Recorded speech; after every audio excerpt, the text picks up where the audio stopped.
Hello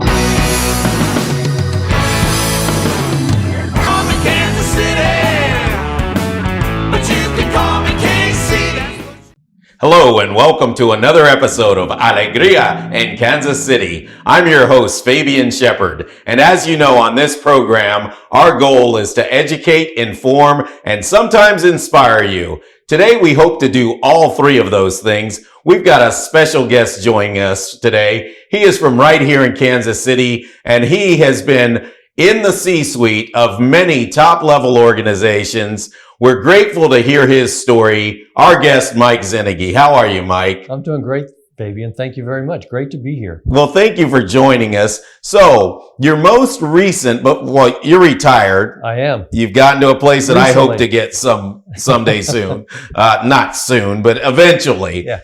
What was your last position that you had? I spent 13 years at AMC Theaters as the CIO, and I've had a great career, 44 plus years, and I saved the best for last. AMC was a phenomenal place to work, great people, great culture, and it was interesting, and because we rebuilt the entire technology platform in the 13 years that I was there. From the ground up? From the ground up. They had been owned by private equity, by 5 different private equity companies. Sometimes they don't do as much investment as they should in technology or other discretionary areas. So by the time I got there, things were in a pretty precarious place. From lack of investment, things weren't supported. They weren't current systems. They didn't have a lot of leading technologists that were there to carry it forward. And the good news was that I had an executive team that was willing to then start investing. So we hired great people. We put them in great positions. We completely redid everything from all the back office systems to everything with the website and ticketing engines and everything. And that was proven to be quite important. No one anticipated we would be going through a pandemic. No one did. And so you had things in place that helped them transition to a different type of movie platform, I guess. Well, we did, but essentially we were shut down for a year. And we were able to use the technology platforms to help with things like socially distanced seating. With some of the technology we put in place and the flexibility, we were quickly able to transition seating so that if you were there with your wife and a child, you took up 3 seats, we would block 2 seats on the right, 2 seats on the left, 2 or 3 in front and 2 or 3 in back. And you could still buy all your tickets online. And there was transactionless or touchless, and so it worked out really well. And things have really evolved in that industry. Tell me what a CIO, besides what you've just talked about, because I know people at home, like me, we certainly have heard of a CEO, and some people a CFO or COO. What's a CIO do? CIO stands for Chief Information Officer, and it is an interesting role because as a CIO, you get to work with everyone in the company. Because we support the company, we're a service center, we will work with all the other executive teams and all the other departments to find out what they need to do in their business area to be able to support the strategic direction of the company overall. So as the strategic plans are developed over the course of the year and redone every year for a 5-year plan, everyone participates in that, and each of the departments have to have a set of strategies and activities and plans to get their things done. And most of it needs technology to be able to be implemented. So that's what we do.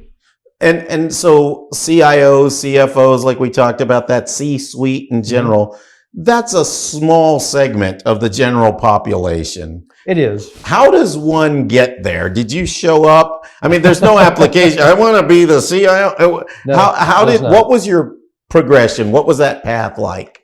For me, it was a very different kind of path. I was probably one of the least technology-driven CIOs in the region. I mean, I've known enough about technology to be able to hire the best people, know where we need to go, help develop the strategic plan, but I'm not going to be the one that understands each line of code and what needs to happen at the very detailed level. But I had a very different kind of route to get there. So that route would be. Well, I'm just going to reel you all the way across with this. So from college, I had an undergraduate and graduate degree in quantitative analysis and marketing, and could have gone a lot of different ways. And most of the offers as I got out of school were in corporations that either wanted me to be a software developer, industrial engineer, quality engineer, in marketing, or in sales. And I really didn't want to lock myself down that early in my career. So I went with the last option, and that was in consulting. So I went to work for Arthur Andersen in their consulting organization at the time and spent a lot of time working in technology, doing some development. But I also got the opportunity to work in companies with very close with the partner, with some of the C-suite executives then, the CEOs and leaders in the individual companies, mostly manufacturing companies like Hobart Corporation, which was in Ohio company. It is. It was in Troy, Ohio. Yeah, I bet you didn't know I knew that. That's amazing. And I'm trying to think, Mr. Hobart that I met, and I actually, in my former life, performed a show. He married a woman and moved to Tuscany. There were actually two Hobart companies in Troy, Ohio. The original Hobart company at the time was Hobart Arc Welding, and they had that set of products. Then there was another company that was formed, and it was Hobart, and they made industrial mixer grinders and kitchen equipment, dishwashers. Yes. They also owned the KitchenAid line of appliances, dishwashers, and the mixer grinders on a small scale from what they sold in the industrial version. Sure. And they were having problems at the time with getting products out the door.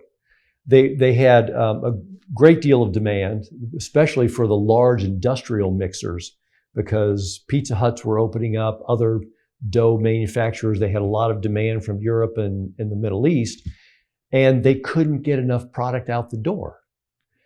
There were so many options, whether it was stainless steel or metal or timer or no timer or 220 or 110 or all the different options, and their production lines weren't keeping pace because they would run out, then they'd stage equipment over here, then they run out of something else, they'd stage equipment over there. So everything became red as it was going through with red tags. So we spent about 9 months working with them to try to straighten out the manufacturing organization. And I had the opportunity to work and solve pretty sophisticated, complex business problems really early in my career, and I got hooked. Oh, wow. That process improvement. Process improvement, quality improvement, information improvement, strategy improvement, logistics improvement, warehousing improvement, and it all had to come together. And so that's what I got hooked on.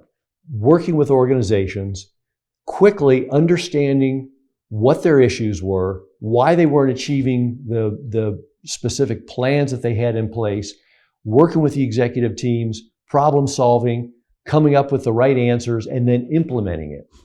And that carried me through, those experiences carried me through my entire career.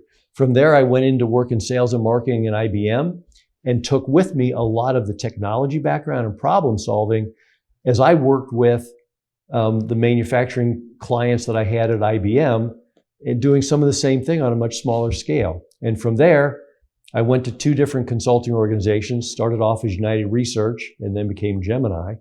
We grew from about $25 million up to about $500 million over the course of about 9 years through some acquisitions. That's some big growth. Amazing growth.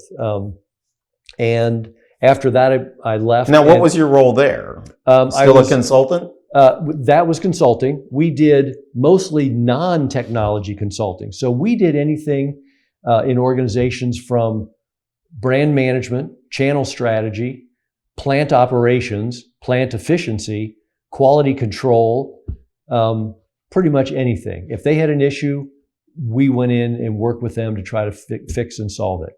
And again, you got addicted to it because it was fast-paced.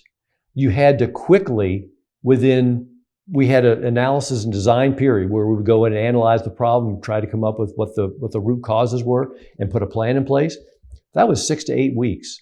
So in 6 to 8 weeks, we had about 8 or 9 people on the ground, digging up every piece of data, interviewing tens, if not 20 or 30 people at the time to find out what was going on and put a plan in place. So you got really good at understanding what was going on and analyzing it and fixing it. And that's how you get from 25 million to 500 million. And so we're gonna stop right there. Okay. And we're gonna come back because I want to hear. You got me hooked. I want to hear more about this, and we'll take up from that spot when we return. Okay. So we'll be right back after this with our guest Mike Zenigi. Why did the onion cry? I don't know. Why did the onion cry? 'Cause he cut himself. I've got one. Why was the Cyclops such a good teacher? I don't know. Why was the Cyclops such a good teacher? Because he only had one pupil.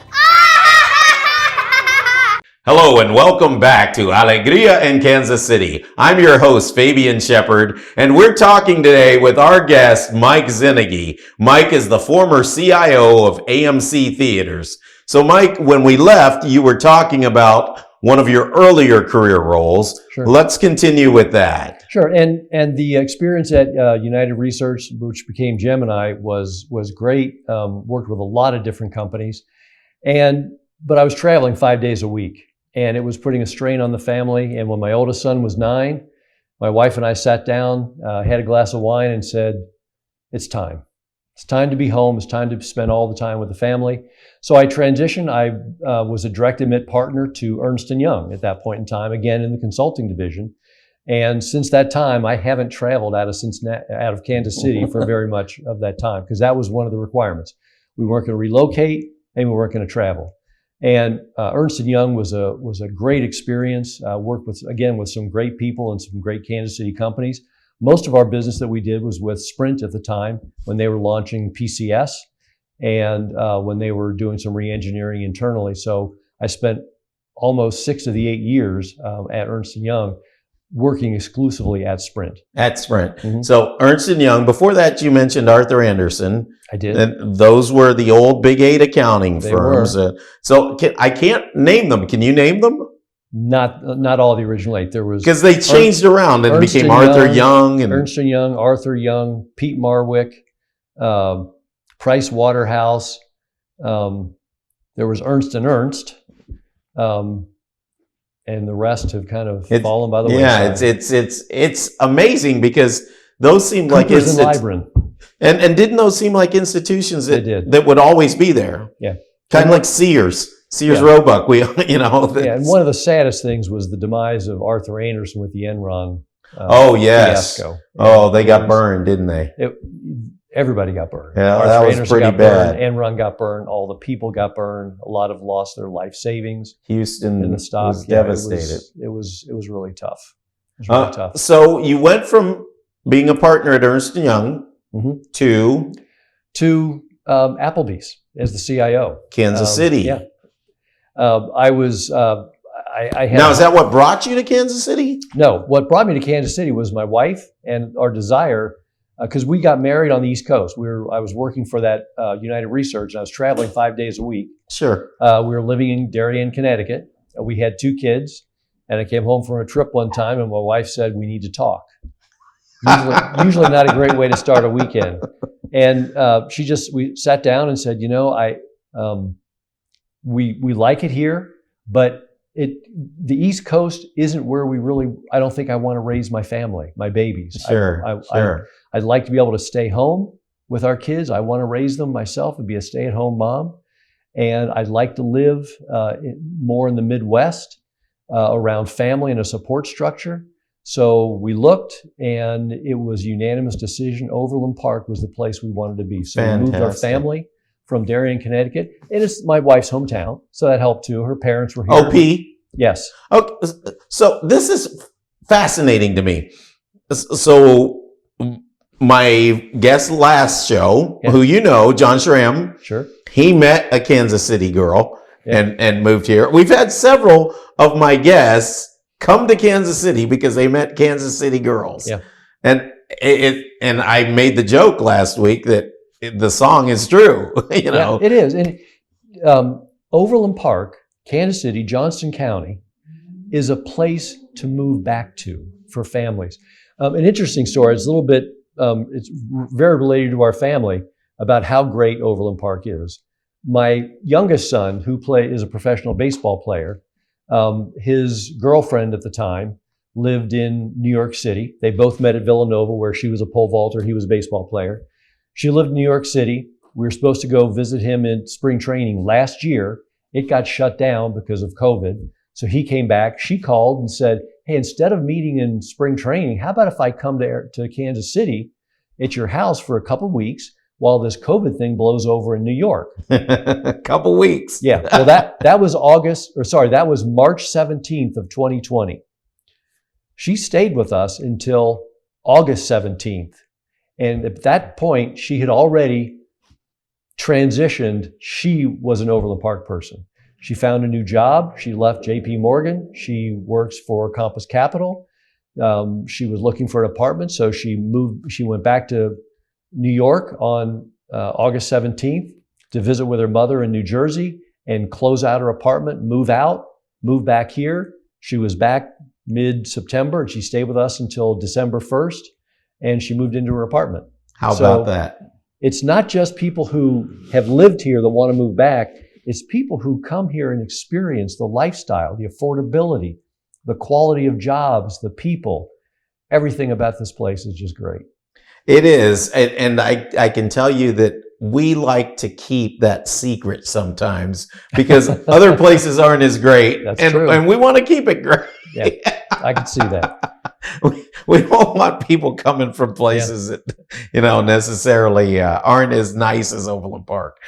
So I want to ask you a little bit about the other things that you do. Sure. So your employees, the people that know you socially, know Mike Zinnigy from their perspective. What are some of the things that people may not know about you? May not know about us. Well, my wife and I have a pretty active giving program with charitable giving. We support our favorite causes. Kansas for Life is one of them. It's pretty much at the top of the list. We believe very strongly in the pro-life movement. So we support KFL, Vitae, which is another pro-life organization that helps women who are pregnant to find alternatives to abortion, which is a great thing. We support a lot of the local schools our kids have gone to, our local parish, Rockhurst High School, Mount Notre Dame High School, where my daughter went. I've been reasonably active with some of the community organizations around. I've been on the Dean's Advisory Board at the Hellsberg School at Rockhurst University for almost 16 years now. I've been through 3 deans, and the Hellsberg School has grown really well in that time and become accredited, which is terrific. One of the most meaningful things that I did, meaningful personally and to our family, I was an 8-year board member at what used to be called Kaw Valley Center. They took care of foster and adoptive children. They still do that now, but it started in Wyandotte County in a small single family home, and they took care of kids. And then they grew to a smaller building in Wyandotte County. And while I was chairman of the board, we built a new facility in Olathe, across the street from Olathe Medical Center. And it's phenomenal. And I will tell you, Fabian, the first time I went there, when they were interviewing me, I was interviewing them if I wanted to get involved in this organization. They explained to me what happened, and I got to see a young child who was removed from a home because of abusive situations. And the policeman came in, they took care of the child, they cared for him, they gave him a teddy bear right away. They had a caregiver there with them. And they walked me through all the steps that happened to make sure that child was assimilated well. He was dealing with the emotional trauma of being taken out of his home for his own safety.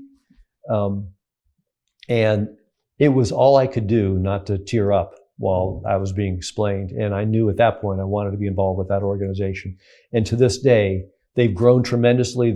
They provide those services all over the country now. I forget how many states. And it's a terrific organization. That's special to be a part of something like that. Was. And do you support your alma mater? I do. I graduated from the University of Cincinnati, undergraduate. Bearcats. The Bearcats, yes. Really good. Used to be a great basketball program. Right. Now it's transitioned to be a pretty good football program. Yes. We do support University of Cincinnati financially on a yearly basis. And my brother and I have a foundation set up at University of Cincinnati. And so we support it annually, but we also have it in our legacy giving along with a number of other organizations. And we have enough money there now that we provide partial scholarships to graduating students from our high school in Cincinnati. Oh, wow. It was Purcell Marian. It was an all-boys Catholic Marianist school. It's smaller now. We used to be about 1,000 students of just boys. Some of the local Catholic girls' schools have closed, so they're about combined with four. They're about 400, 500 students there now. So we provide a partial scholarship to a graduating student who wants to go to the Lindner School of Business at the University of Cincinnati. All right, good stuff. So it's pretty special to us because it's a way to give back not just to the University of Cincinnati, but also to what is a really quality inner city Catholic school. Good. And you mentioned that you're Catholic. Yes. And you support your parish. I do. Which parish is it? We belong to the Nativity Parish for about 30 years, since the time we've been here. All three of our children have graduated from there. I've spent time, about 3 years, on the school council and the president of the school council. I'm currently on the finance council for the and parish. Nativity. That's one of the largest ones in Overland Park, isn't it? It's a good sized parish, and we do a lot of good work in the community. I know St. Michael. St. Michael, yes. And then St. Michael's, Nativity, Curie of Ars, Ascension, Holy Spirit. Holy Spirit. All yes. really good parishes that are involved in the community and have a great community there. Well, fantastic. Now let's talk back about your business acumen here. You mentioned mentoring, and some of the folks at home they don't get an opportunity like this to sit down with you. So I want to give you a moment to just look at the folks at home right there. And what advice would you give young people who are looking to ascend to the level that you achieved in business? Sure. First of all, it's hard work. Work hard. Work in school, study hard, but be very well-rounded. Play sports. Do the things where you're going to get experiences other than just academic. And learn how to make friends well. Learn how to do homework. Learn how to learn. Not just to memorize or not just to do the things in school. One of the most important skills you'll get in your elementary and high school education that will carry you through college and in business is the ability to learn yourself how to learn, how to read and take the important points out of it, and challenge yourself to be able to do that. Develop networks. Find people that are similar to you and different than you.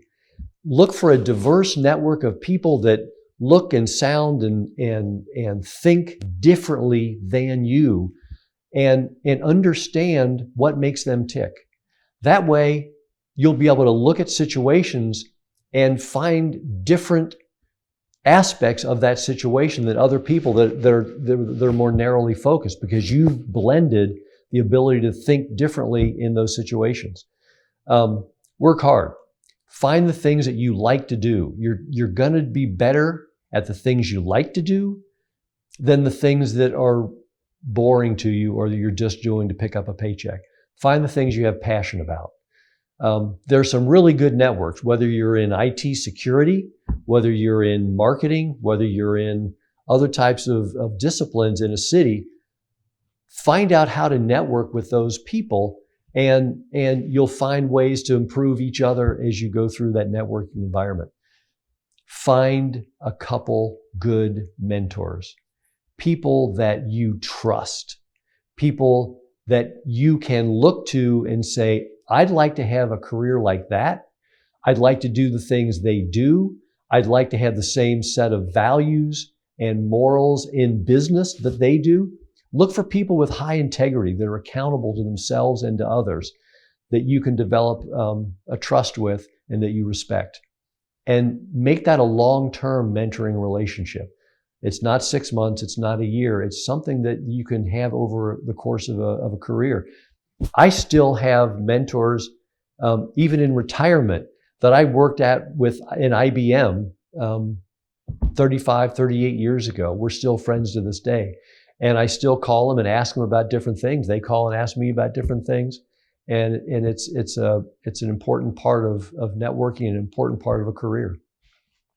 Thank you for that. That's really important. It's important to some of our viewers. I know that for me, it's important to have mentors in roles that I have Sure. to fulfill now. And I, just like you said, it was important for you. And I think it's important to some of the younger generation as well. Are you working with any organizations as a mentor? There are a couple organizations that I still stay involved with. TechLX is a IT education organization. They do some things nationally, probably in about 20 different cities now, and they work with IT professionals, and they try to get them focused outside of IT, what it's like to manage, what it's like the world outside of IT in an organization. So they try to broaden their perspective a little bit. And in each of the different sessions throughout the year, I'll take one of the students in that and mentor them over the course of about 6 months, and we get to know each other and we figure out how we can help each other.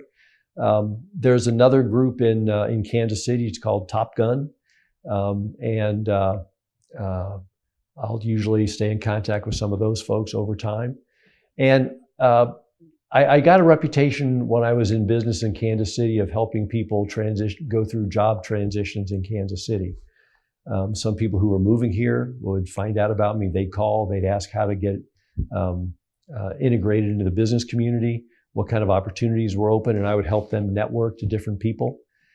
Same thing for people that were in IT organizations or IT departments in other organizations, or people who weren't in IT, in finance or accounting or other places, and I would just help them network, and it helped.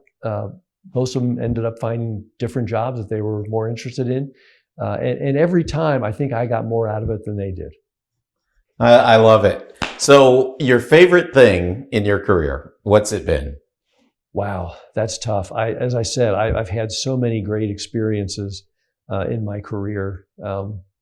I would probably have to say the last few years at AMC, I had an unbelievable direct report team that they were as different as they could be, each one individually. And they had differences of opinion that were at sometimes very strong. But we worked together exceptionally well. One of the things that I always did and I encouraged was diversity of thought and having challenging conversations. I call them spirited conversations. And that when we were together, and just us, the 7 of us, we were allowed to have good, honest, positive conversations. Never anything negative, never raising voices, never being destructive, but challenging each other about their ideas and the way to go forward. And we always got to better solutions. And it was a great team. I was honored to work with them. I still maintain contact with them. Some of them have moved on now through COVID and things, but many of them are still there. And that was probably one of the best experiences of my career, working with that team of people. You know, I've heard coaches talk about it, but what makes a great leader? The people that make those around them better. And that sounds like what you've done in your career. We've had some great experiences together. Yeah. Well, we thank you for this experience. And with that, we will bid you adieu from another episode of Alegria in Kansas City. I'm your host, Fabian Shepard, and I'd like to remind you that Alegria in Kansas City is brought to you by Televida, a production of Exo Films.